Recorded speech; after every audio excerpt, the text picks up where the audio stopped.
Ooh.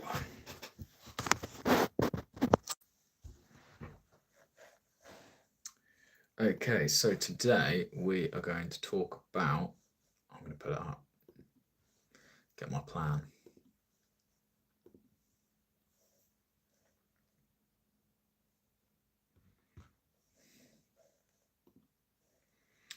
How are we doing, everyone? Thank you for joining. Let's do a continuation on time, because I don't think we quite finished time yesterday. So we're having a look at time is transactional. Every yes is a no to something else. That's a really good point. Basically, if you're saying yes to something because, so say for example, so my girlfriend wants to go and look at some pumpkins, which is cool on Friday. But what it means is that is me saying no to any possible business that I might be dealing with on Friday. For example, my accountant wants to meet, but I can't do it at the time that he wants because I'm already doing something else. So that's me actively taking a step away from working towards business goals, specifically to make time for personal goals. So I definitely say time is transactional. Another one is me choosing to do this live stream now is saying yes, doing this, but no to, doing something personal or working on my main channel or, working on anything. This is a decision I've made to work towards my goals on this channel versus anything else. So talking about time today, time versus money paradox. A man who dares to waste 1 hour of time has not discovered the value of life. That's by Charles Darwin. So basically, I would say that if you are wasting some of your time, you're essentially not valuing there's a massive, for me, there'd be a massive opportunity cost. So it's like, would I rather sit and waste an hour, whatever wasting time looks like for you? Would I rather waste time or would I rather put that towards a goal? And when I'm on my deathbed in like 60 years time, hopefully, am I going to look back and be like, well, I could have achieved more if I just hadn't wasted that time? Or what are the things I would look back and regret is how I would define wasting time. Money is renewable, time isn't, yet most people guard money more closely than time. This is true. My dad, for example, is really big into... Hello, Kate. How you doing? Thank you so much for joining. Feel free to chime into this conversation. We're talking about time today. It's an extension of yesterday's stream where we spoke about time. You're from India. Awesome. So yeah, we're talking about time and basically how time is transactional. And if you're wasting time, then the way that I would define wasting time is looking back from your deathbed saying, oh, well, I really wish I'd done something differently. I wish I'd achieved more. I wish I'd gone in a slightly different direction with my life. What are the things that I wish I hadn't done? Would you rather get out and give yourself a real life or post your life online, effectively doing absolutely nothing valuable to yourself? You were a hypocrite. That's not true. So you might be able to see my 100,000 subscriber plaque there. I've run a YouTube channel with 381,000 subscribers, which pays me a much better living than when I was an accountant. I'm fully qualified, or not fully qualified, but I'm AAT level 3 bookkeeping qualified, and I've been an estate agent. I've worked at supermarkets, so I've worked all around. So I wouldn't say I'm a hypocrite at all. This for me is work, and this is just building towards my future, because the compounding on a YouTube audience and the growth and the money that can provide is a hell of a lot more than if I was to work. Hey, you sub, thank you so much. Yeah, subscribe if you are new here. Also double tap the screen and give me some likes on the stream so it gets out to more people. I have the same amount of subs as this channel. Awesome, that's really cool. Yeah, it's a hard grind to start, but as I say, I've got 380,000 subs on my other channel, so that's sort of my main source of income right now. And also the other thing that people don't realize when you run your own business is it's not just, you don't just make what you earn a year like you do in a job. You also essentially go up in capital income, meaning your business is worth something as well. So I might make 100k a year, and then if I make 100k a year and you times that by 4, which is low for a tech company, but that makes my net worth 400 grand higher. So if you make 100k in 1 year, you can then extrapolate that. So you made 100k plus your business is worth 400k. You made 500,000 in a year. It's like, that's so easy to do with YouTube. So Yeah, that's all exciting. But when it comes to time, because I want to try and keep this on topic, please, lol, well said, lad. What your other channel about? My other channel is a music-based channel. So I'm a musician. You might be able to tell from all the guitars. I'm a musician and yeah, a proud YouTuber. To be fair, I really love YouTube. I love video creation. And all the challenges that come along with that. It's really good fun. It's still not living. You could be doing something, enjoy real experiences. Money might buy you free time, but you are here wasting that free time. I wouldn't say I'm wasting the time. I enjoy having these deep conversations. It allows you to think a little bit further about life. And there's a Alex Hormozy quote, isn't there, or paraphrase, which is something like, "I choose to live my life in my way. So of course it's not going to fit for you as well. So if you're living your life one way, I might not want to live like you, and you might not want to live like me. But that's fine because we are different people. That's exactly how that works." So yeah, that's all good. There's no hard feelings. It's like you live your life the way you best see fit, and I'll live my life the way I best see fit. And then maybe at the end of it, we can shake hands and all be friends, or if not, nobody cares because we're too busy focusing on our own things. Who created time? What if we didn't know what time is and just lived? I wonder how that would have played out. Yeah, it's an interesting one. If time never, I mean, it's impossible to live without time because obviously you need to time. I think there was I went to go and see a Brian Cox talk, and he was talking about time. If you go to the center of a black hole, there is no time and there is no space because it goes on infinitely as far as we know. So that would mean that time is equal to space. Time and space are simultaneous. You can't have space without time, and you can't have time without space. Which is really interesting because you need time for the space to exist in, and then you need space for time to have, like, for you to experience it, if that makes sense. So yeah, that's really interesting. But without it, we just couldn't exist, basically. Otherwise we'd all just be like frozen, and we'd be like nobody would survive. If time was to stop now, we'd all just be like frozen in time, and we'd all die of starvation, I guess. Or actually, we'd die of oxygen starvation because we wouldn't be able to breathe because you couldn't move in time. But then again, maybe we wouldn't die because time wouldn't be elapsing. So we'd just be, I don't know, it'd be very strange. We wouldn't be able to process anything because you need time to process it. Time, I don't think it wasn't invented. It's just in existence. It just is a thing. Do I know Jordan O'Keefe? I don't know Jordan O'Keefe. Who is he? What does he do? So the next thing, so is time transactional? I would say yes. So whenever you're saying yes to something, you are saying no to something else. So saying yes to doing this live means that I'm saying no to working on my other YouTube channel.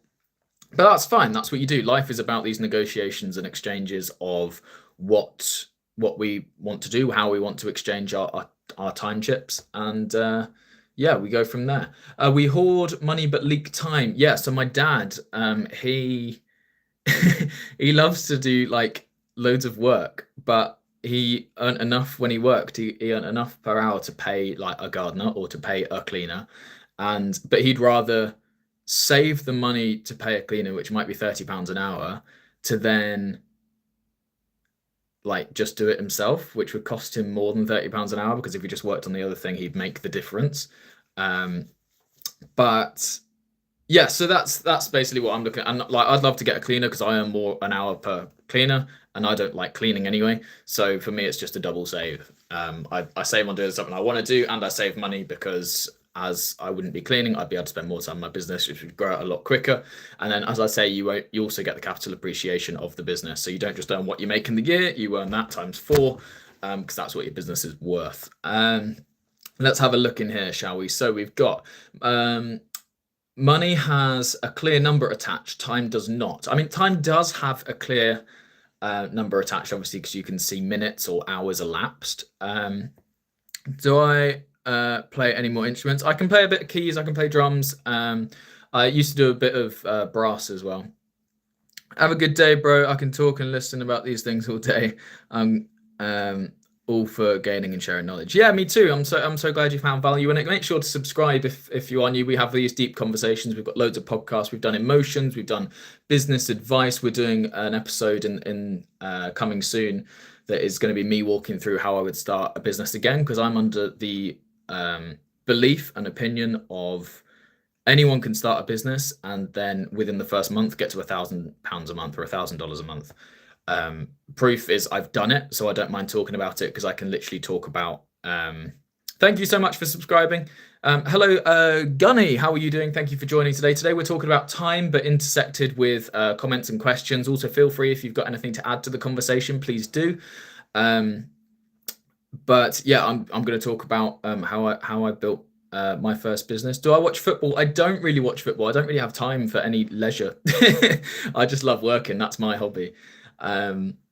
Yeah, so money has a clear number attached, time is not. So I think people find it a lot easier to see money as something you can spend because I'll pay or I'll save money so that I have money and then the jobs are still done.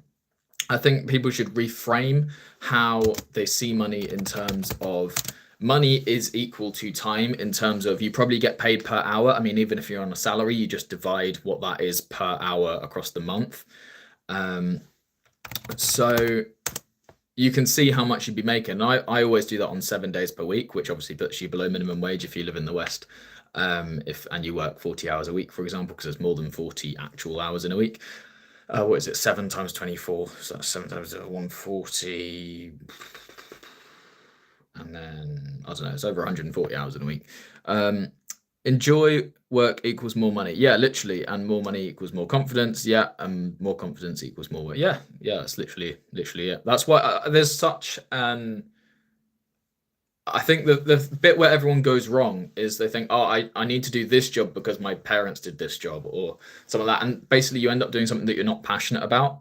If you're passionate about something and you start your own business, you will make literally 100 times more than you would in that other one. Just because you can literally work double the amount of everyone else and not feel like you've ever done any work. This is a realization I'm coming to slowly, is even when I work every hour of the day, I still don't feel like I've done enough, or I could have been more efficient in my day, or I could have done this, or I could have done that. And I just don't think I'll ever be satisfied with the amount of work I can do. I always want to do more. I want to work way harder because I can get more done in a day now than I could a year ago. And a year ago, I could get more done in a day than I could a year before that. So I think you always get better at working, which means that I'm annoyed right now because I know 10 years from now, I'll be doing everything I've done in a day in like an hour. It's nuts. Loss aviation. Humans feel the pain of losing money more than the pain of losing time. To a point. I think once you hit millionaire status in terms of million a year, you probably, well, no, you do, because I've spoken to a few millionaires and they all say like you just buy your time back. So after you've got the house and you've got the cars, what do you spend your money on really? Like you could buy a yacht, yeah, but how often do you really go on a yacht when you want to do other things? Nice, Katie. Great to hear. You after you've bought the house and the car, what do you buy? And the reality is you just buy back your time. So you get yourself a cleaner, you get yourself a driver, you get yourself an admin assistant, a PA. You get yourself sort of all the things that would save you time because your time is more valuable to you. Even if that's just leisure at that point, it doesn't matter because if you don't have to worry about the logistics of going somewhere, you can actually relax more because you don't have to worry about booking things. Like, what's the most stressful thing about holiday? It's booking it and actually traveling there. So if you can smooth over those bits, then you have way more energy and you're feeling more relaxed. So that's how to spend money, in case you're wondering. My other rule as well, this has always helped me, is don't spend money on things that don't make you money. So if you still want more money, don't ever buy things that don't make you money. So, for example, for me, it's fashion. You know, this is one of my Will Taylor jumpers, available at willtaylorshop.com. And yeah, it's just simple. Like, I only invest in tools that are going to help grow my business, which again is easier to do if all you do is if you make money out of your hobby, because then you just get to spend money on things that you would and not make money from ordinarily. What's the biggest thing you've ever seen? I've seen, what's higher? Is it the Eiffel Tower or the Empire State? I've seen both of them. So whichever one of those is taller. Or Mount Snowdon, if that's taller, that could be taller. I've climbed up Mount Snowdon, so that could be it. May you send $100 on my main channel. I do giveaways occasionally, not on this one yet. I bought 2 TVs. Nice. Well, if you can monetize that, if you could do reaction videos where you watch it on those TVs, then there you go. Hey, Anus, how you doing? And who else have we got? We got Gino in the house as well. How you doing? Thank you for joining. Humans feel the pain of losing money more than the pain of losing time. Yes, so if you earn minimum wage, you will feel the pain of losing that money because it means more to you. It's a bigger percentage of your life whenever you have to spend it. Whereas when you earn a lot of money, you don't care so much about the money, you care more about time because you have more money than you do time, if that makes sense. You can see how the years are gonna run out. A 2016 study in social, physiological, and personality science found that people who prioritize time over money reported significantly higher levels of happiness. And this is because you do the things that you want to be doing in your time. If you just prioritize money, you can quite often be dragged through all the dirt that you don't want to be dragged through in terms of running your business. Like there's loads of stuff that I'm dealing with at the moment, which is just super frustrating as I'm running mine. And yeah, like unless I loved it, I wouldn't be doing it. It's a means to an end. Like you see like the progress, and I'm just addicted to progressing and getting better and better and better. So yeah, a Harvard Business School study in 2017 showed that time affluence, the sense of having enough time, is a stronger predictor of life satisfaction than income. So if you have a lot of time where you decide where your time goes, so for example, I'm self-employed, so I decide exactly what I do and when I do it, then I'm way happier than I was when I was tethered to a location because I needed to earn the money as an accountant, for example. Like I just didn't enjoy that as much. Tough stream. What does tough stream mean? I don't know. Anyway, final question. Am I spending money to save time or spending time to save money? So that's all down to the same point, isn't it? It's right now I'm spending a lot of time to make money. Not to save money so much. Like I would happily hire a cleaner to do all my cleaning. Like right now, the only problem is my girlfriend doesn't want to. Posh boy, I don't know if I am that posh, to be fair. I'm just a bit normal, except for the way I think about things. I only ever look at the reality of life rather than subjectives. So that basically concludes time. I'm going to move on to what could we do? Shall we do? Where's a good? People pleasing. Don't want to do any of those. Do we have any other? Do a Will Taylor spotlight, couldn't we? Is this a tough stream or a therapy session stream? Neither. It's just a deep conversation. So if anyone else has any points about time that they want to raise, feel free throughout the stream. I'm happy to sort of have that discussion with you. Yeah, I don't know. I have no idea what this tough stuff is. Guys, if you are new, feel free to subscribe. It really helps us out. Hey, Mystery, how you doing? Thank you for joining and being here. So we did a podcast on this channel about me and my main channel, which I have 380,000 subs. That's my sub plaque. So the first one is facts about how many subs do I have? I have 381,000 subs. When did I start my YouTube channel? I started it in 2016. And initially it was just a reactions channel, so I set myself a target of hitting 1,000 subscribers, and I did that it took me 180 videos to hit it. I did 2 a day for 90 days, and that got me to 1,000 subscribers. But the stupid way my brain works is I hit 1,000 subscribers and then that was it. Like I'd achieved my goal, so I stopped YouTube for ages.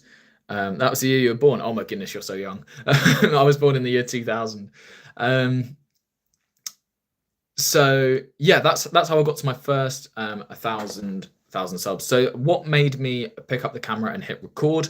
Hello, how you doing? Mahi, you're born 24. Oh my goodness, you guys are so young. I'm so jealous.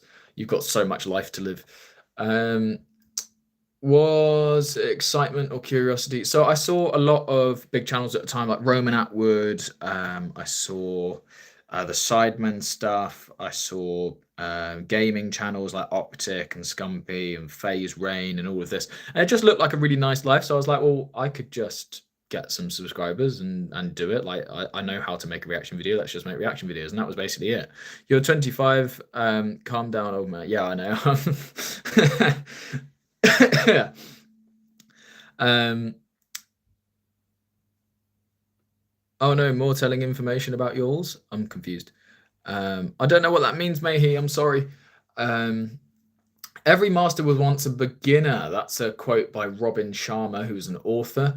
What inspired me to create YouTube? It's just watching other YouTubers that look like fun, look like more fun than working a normal job. What drew me to this style of creation? I just knew I could do it. It was easy. Like things are very black and white with me. What are three things that matter most? The most to you? What are three things that matter? My girlfriend means a lot to me. YouTube means a lot to me, and like playing guitar and music just mean a lot to me. They're like the three main things. Um, You're going to go to say, oh my goodness, where are you based in the world? 12:52. That is late, or it's afternoon. I don't know. But yeah, guys, if you are new, feel free to subscribe. I'm doing these lives as often as I can. I am tired. I'm working too hard right now. Challenges you face, self-doubt. Where did we get to? What inspired me to create a YouTube channel? Just other YouTubers. What drew you to this style of creation? I knew I could do it. So whenever I'm dealing with a problem, I always go, like, okay, what's the shortest path to the where I want to be?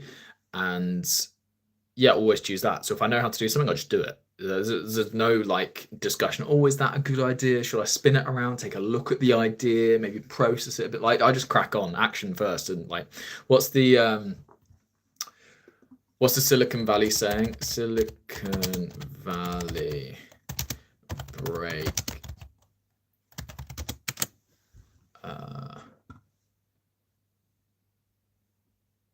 Move fast and break things. That's the Silicon Valley thing, isn't it? Yeah, that's how I do things. I just action. So it really winds me up when people don't take action. I just want to see like fast moving stuff. Like if there's something that needs to be done, why can't we just do it now? Let's just get it done. Like, 'cause then it's out of the way and then you can move on to the next thing. So it's sort of proactivity, a proactive approach to everything. I love the saying, I think I heard Dave Ramsey say it, which is like, you need to happen to life. Don't let life happen to you. So you make the world bend to your will, not the other way around. But yeah, that's basically, what you got to do. It's like that's what I love. I love being self-employed so much because I decide what's the right decision.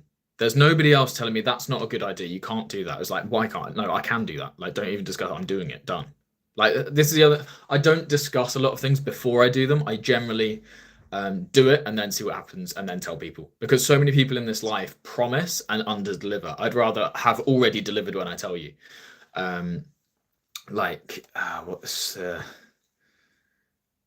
Yeah, so you get the same dopamine hit when you're talking about doing something as you do from actually doing the thing. So I would rather just do the thing, because then you've actually done it. And then you can move on, rather than just being one of those people who talks about stuff and then never does it. I've got people in my life who have spoken about doing stuff for like 10 years and they've just never done it, but they keep giving themselves the dopamine hit of actually talking about it. Am I hiring? I am hiring. What am I hiring for at the moment? I'm hiring for a PA and I'm hiring for a long-term editor as well. So yeah, I've got an editor, an accountant, and I will soon have a PA, but I'm open to hiring another editor if there's a good one out there. But yeah, let me know. Let's go about what happened. I don't know. What did happen? Then let's talk about first videos. What did I create? Yeah, it was reaction videos. And I decided to do it just because I knew it was easy. Like, you can ride off the back of other people's names. So I did a lot of like Little Mix reactions, because I noticed that compared to Ed Sheeran reactions, Jason Derulo reactions, like Jabberwocky's dance crew, like Little Mix had the strongest sort of fan base. So yeah, I just rode off the back of their name, got myself to 1,000 subs, which was great, because then I got monetized on my channel after getting the 4,000 watch hours as well. So that was really good. Left my channel dormant for like years and years and years, and then in that time I grew to 2,000 subs, then came back, started making music of my own on the channel, and I've uploaded every day for the last like 3.5 years, which is over 1,000 videos now. I think I'm closer to 2,000 videos. But what happened in that first stage was, as I started posting, loads of people who used to watch me were like, oh, wait, where's all the Little Mix content? Why are you not making Little Mix content anymore? And basically I lost loads of subscribers. So basically, as fast as I was gaining them, I was losing them. So that was a fun process to go through. Because the ghost touch going crazy. Interesting. Um, so what challenges did I face? Self-doubt. There's a bit of self-doubt because when you have like 1,000 subs or whatever, I can dance a little bit. Yeah, I used to be in a street dance crew. We came 8th in the world in our category, which is quite cool.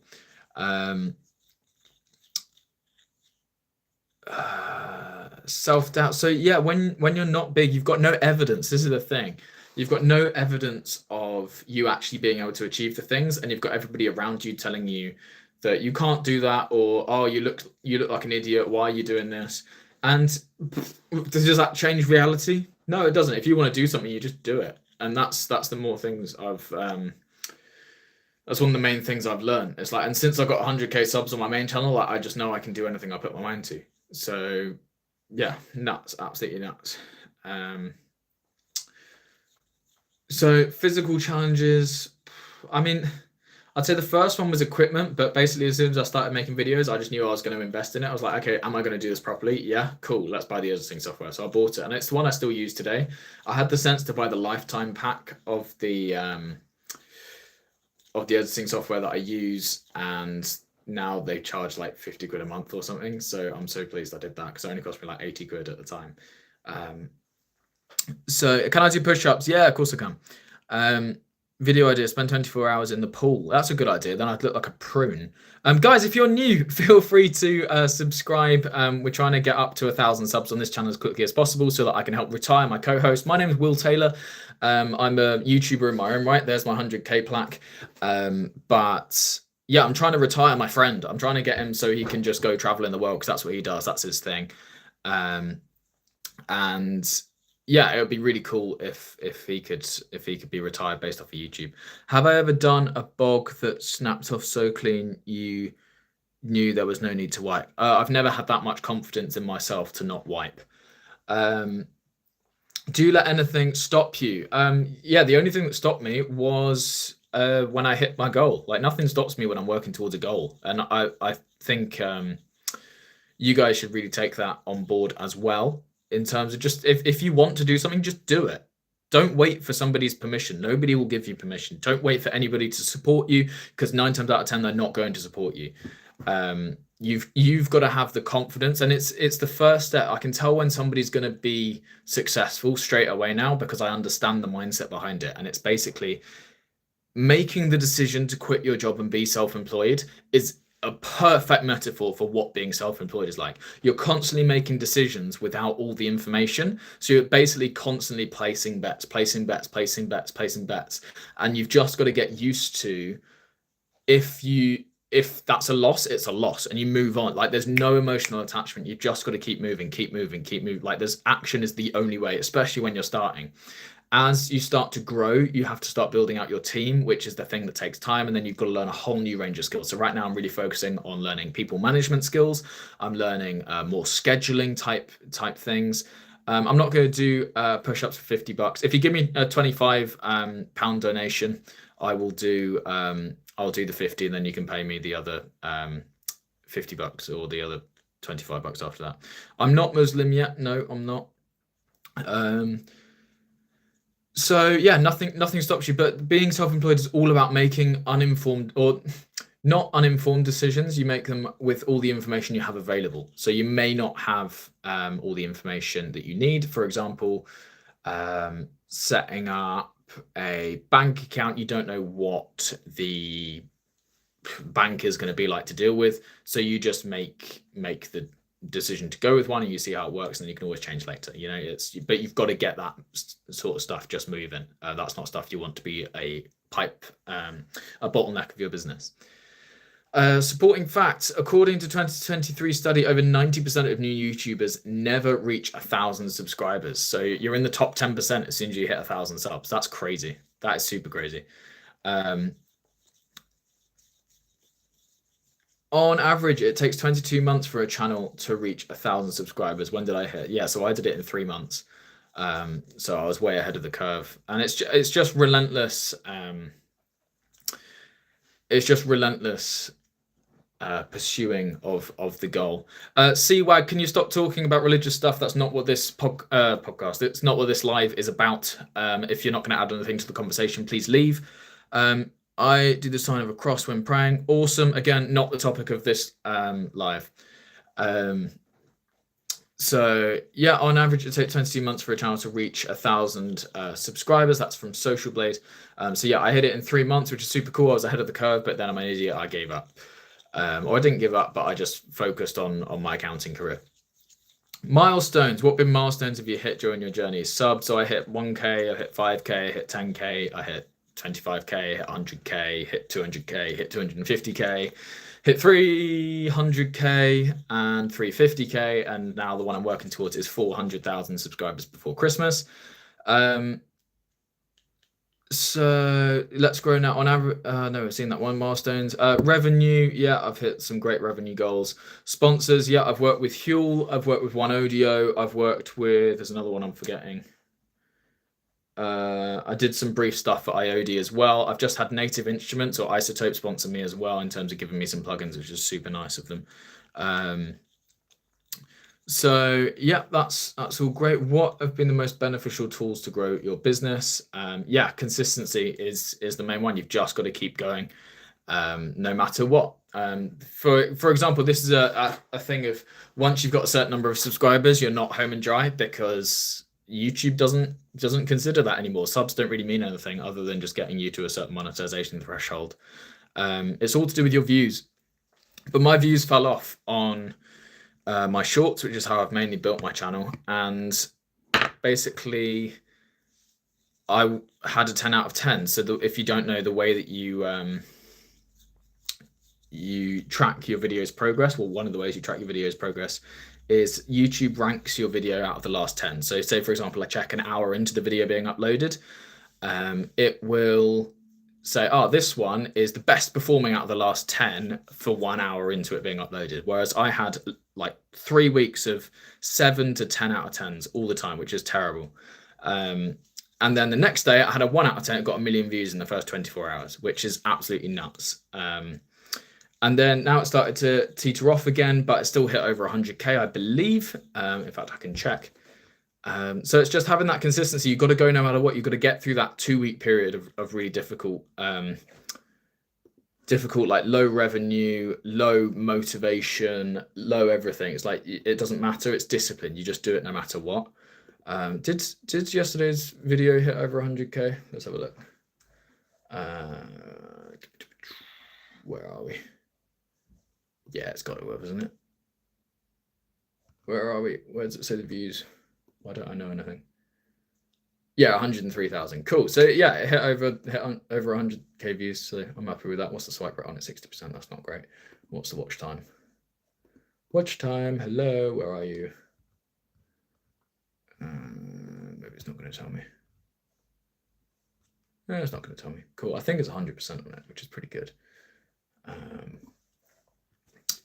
But now moving on. Yeah, so you just heard me say it there, just out of habit. There's 2 things that matter with YouTube. There's watch time, which is the percentage of the video that they watch. So it's nobody gets 100% watch time on a long form video. On shorts, 100% watch time is completely possible because the video is only like 30 seconds long. So that's really important. You want to be getting sort of 90 to 100 to 110, 120% watch time on a video. That means, yes, people on average watch it twice, or watch it more than once. WAG sounds miserable. Interesting. And yeah, the other thing is swipe rate on shorts. So it's what percentage of people that have served your short choose to stay and watch. So on that one, it was 60%, which is not great. You really want that closer to 65, 70. My video that got 35 million views was, I think, 99% watch time and 98% watch time on a 26-second video. And then the swipe rate was like 66%, I want to say. But that caught a wave of a trend really well. Niching down, did I experiment? To be honest, I've always gone for like the widest possible reach on shorts. I think because shorts get so much exposure. This stream started off on time. We've now moved on to YouTube as a business because I run a main channel which has 380,000 subs. So I'm just breaking down how that business works, basically, in terms of how my journey went with that. So I did experiment a little bit with niching down. I set up a business to do with pub gigs. Turned out nobody cares. But that's fine. You move on. You've just got to get failures under your belt. That's the main thing. So that's what I did. Get those failures, rack them up, and then you learn from them. And then you're like so many lessons deep by the time the other person just thought about starting their first one, or actually had the balls to actually go and do it. Are you an FJ? I don't know what an FJ is. I do have a girlfriend. She's beautiful. A DJ. I'm not a DJ. I am a musician though. Play guitar and sing, and produce and all that stuff. So yeah, that's always good fun. But yeah, with shorts, I've always tried to cast a wide net, just go with whatever's trending, whatever's popping. With long form, I now just do reaction videos. So yeah, thank you so much, Brady. It's great to see you back in the live stream. Thank you so much. You joined yesterday as well.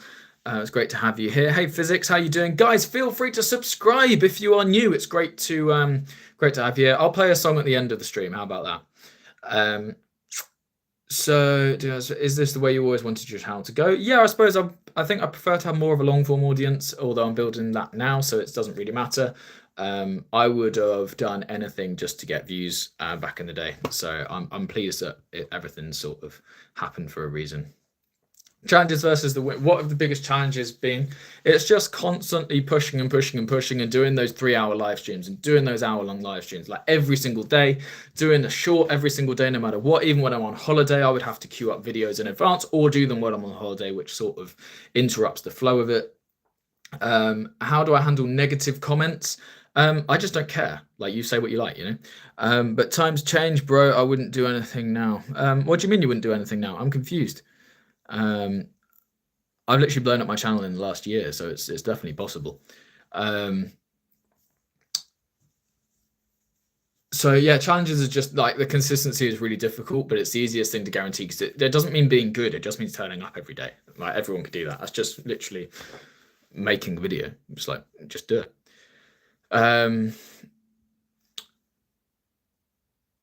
What did I perceive my biggest challenge to be? Yeah, it's just cracking that. How do you get people to watch for a long period of time? Like, learning what makes a good video. That's a super big part of the process. So it took me 2.5 years to really learn that. And not just know it, but actually be able to achieve it, which is very difficult. Do anything when younger, pre what you said. Yeah, I mean, you can do anything when you're younger, but you can do anything up until you're like old. Because like when you're 50, realistically, most people now are going to be living until they're in their hundreds. So when you're 50, you're only halfway through your life, and what you're going to do for the rest of it, like, you might as well just keep going. Brady, yeah, absolutely right. You must be willing to not give up. That's it. It's just keep going. Just keep going. That's it. Thank you so much, Mystery. That's very kind of you to say. Hey, it's Kuzma. Did I say that right? I don't know. So how do you handle negative comments here? I just don't care. YouTube prioritizes watch time and click-through rate. Yep. Does this make you chase metric rather than creativity? Yes, sort of, but I don't care because my name is Will Taylor. Sorry, I forget that it doesn't. I'm not on my main channel. Yeah, guys who are just joining, hello, welcome. Feel free to subscribe. Double tap your screen, give us a like. How do you handle negative comments? I've covered that so many times. Why do I keep reading that? How do you stay authentic when algorithm pushes you towards what works rather than what you love? You come up with a format that you like. So you just fit whatever YouTube needs into. Yeah, I'm British, from the south of England, just outside of Brighton. Do you find yourself comparing yourself to other YouTubers? Yeah, like all the Sidemen, Mr. Beast. Like, am I working as hard as them? I don't really care about subs and whatever because I'm doing well. You're from India, awesome. How do you handle negative comments? Do they bother you? Has it bothered you? No, it never will. Thick skin, I suppose, but it's easy. Thank you very much. This is for sale on the willtaylorshop.com. That's my website for my main channel. Guys, if you're just joining, double tap the screen, give us a like and a subscribe if you like deep conversations about anything, basically, but emotions. We've done things. Yeah, this is my merchandise for my main channel, willtaylorshop.com. Here we go, hitting 200k subs puts me in the top 0.1% of all YouTubers. That's crazy. I didn't know that. Do you allow yourself to celebrate this? Not really. It's sort of just like, I thought hitting 100k subs would feel amazing. And don't get me wrong, when that subscriber pack arrived, I was like, okay, this is pretty cool. But it's like a 30-second feeling. Then it's like, okay, now what? I need to get to 1 million. You know, it's just like non-stop pushing. What else have we got going on here? Let's see where I am in the world rankings now. Social Blade. So if you want to check and evidence that what I'm talking about is true, you can either look up Will Taylor on YouTube, or you can type up Small Boy Will, which is my original channel name, on Social Blade, and it will tell you exactly where I am in the world. So I'm 1,937th in the world right now, out of 69 million channels. So it's not too bad. Confidence is very important. Sharing your journey will inspire others to start theirs. Hopefully, yeah. I mean, I've been inspired by loads of people, like Alex Hormozy, especially in recent years. It's like he just works, man. He gets so much done, and he's so smart, and he's so good at putting difficult to understand concepts in very easy to understand ways.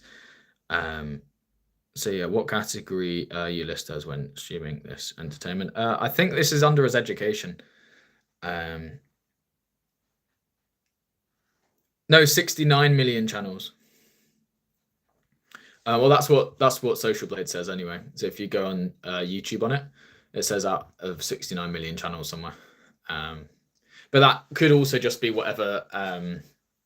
That could also be just whatever Social Blade tracks on their website, because one of my other channels doesn't show up on Social Blade. So I think it's probably channels over 10k in subs, but I don't know. You're new to this channel. Awesome. Feel free to subscribe. It really helps out. We're trying to grow as quickly as possible on this. I'm trying to retire my co-host, who is called Connor. He works really hard, and I want to give him an easier life, basically. Let's go over here. Let's see how many subs are on, shall we? 130. Let's go. We're racking them up. Guys, feel free to subscribe. We're doing so well. I'm watching the live ticker, so I'll be able to thank you when you subscribe. So yeah, that's great. And what else is on my plan? We've got, let's drive my pan over here so I can still see the sub count. There we go. Feel free to subscribe. I'm watching it. I can thank you when you do it. Here we go. What have we got? We've got wrap up, win versus challenges, how they struggles shaped the win, have the struggles shaped the wins. Hey, thank you so much to whoever just subscribed. You're an absolute legend. Please keep the subs coming in. We're trying to grow as quickly as possible. We're so close to 140 subscribers, and I'd love to achieve that on the stream today. Where are we going? How have the struggles shaped the wins? So it's just like a relief. It's like, okay, it was worth the thank you so much for subscribing, guys. Was the struggle worth the win? And it's like, when you win, it's like, yeah, cool, let's do it again. So and it gives you the momentum to then go, right, I'm just going to suffer through the next time it gets hard, and then I'm going to suffer through the next time it gets hard, and you just keep doing it. Yeah, you definitely appreciate the milestones more when you've struggled to achieve them. YouTube has over 113 million active creators since 2024, but only 0.25% surpass 100k subs. What are your best tips for up and coming YouTubers? Just upload every day. That's all you got to do. Country name is England.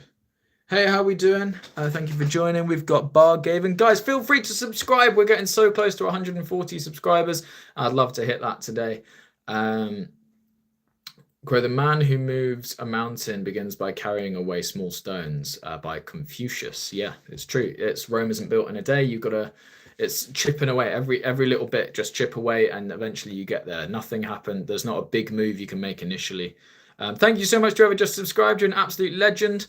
Yeah, guys, if you are new, please subscribe. I'm trying to get this one up as high as possible so that I can retire my co-host, which would be absolutely great. I'm already self-sufficient on YouTube. There's my 380k subscriber plaque.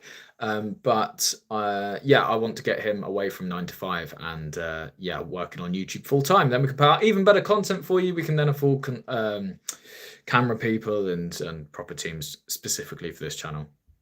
You're gonna check out my videos. No worries. Catch you later. Closing thoughts. Where do I go from here? Million subs, easy. How do I balance 3 YouTube accounts? Just work. That's it. Thank you so much, whoever just subscribed. You're a legend, bro. When you stream, do you hold your farts in or do I let them rip? I let them rip. Hey Gojo, how you doing? Thank you for joining. How will the business and personal work together? They don't really. You've just got to sort of force everything. I'm terrible at managing personal and business. I'm just all business. One lesson YouTube has taught you: that never give up. Never give up. And then Napoleon Hill has a quote which is, "Don't wait. The time will never be just right." It's true. When people say, "I'm just waiting for the right time to start my business," it's like, shut up. There's absolutely no sense in that. You've got to make sure that you just start whenever, because if you can start when the conditions aren't perfect, then you know it's going to survive. Whereas if you start only when the conditions are perfect, as soon as things get tough, you're going to quit. Which is why just quitting your job randomly is like, it's a risk. Like, I probably shouldn't advise people to do that, but it's what I do. And it's like, yeah, you just start and you survive, you know, or you die, in which case you don't care. Yeah, I'm going to wrap up the stream there because I've done all this without a drink and my throat is killing me. Thank you so much for hanging out, everyone. I love you all. Changing my life day by day. Subscribe. Any more less subscribers? We could get 2 more. Get up to 135 subs. Maybe we could get there. We need 2 more. Yeah, if you like deep conversations about emotions, it's me and my co-host Connor. My name's Will. I run a 100,000 subscriber YouTube channel. That's my main channel. I'm trying to get this one up as well. We've got loads of good content coming out. We've got one coming out this Thursday, tomorrow at 7 p.m, which is going to be on pressure. Dealing with internal and external pressures is obviously a big thing in life. Like, you're going to have pressures from your parents wanting you to do certain things. You're going to have internal pressures, things you think that you need to be doing, and that sort of comes under stress as well. We've also done a podcast on stress. We've done 27 released podcasts, so make sure you check them out. Next Car Journey you're on. Share them in your family group chat, as Italian Batch would say. Thank you very much. It's Mikusuma. And yeah, I will see you all in the episode tomorrow evening. I love you all. Bye, bye, bye. Subscribe. Go on, do it. Go on, let's get another last one. Do it. Go on. Do it. Just subscribe. 18 likes as well. That's pretty impressive. Thanks, guys. It's not going up. Come on, subscribe. Yay. Thank you so much. Right, I love you all. Bye.